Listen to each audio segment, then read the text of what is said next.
Prilly dan saya mau mempresentasikan 3 kata kunci tentang kinematics kepada ibu saya. Nah, yang pertama ada gerak.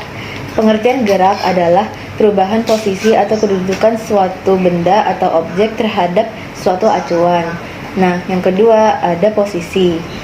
Pengertiannya adalah kondisi yang berkenaan dengan tempat, lokasi, atau situasi. Nah, yang terakhir ada kecepatan.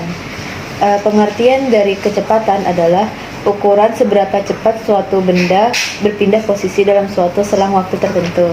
Oke, terima kasih.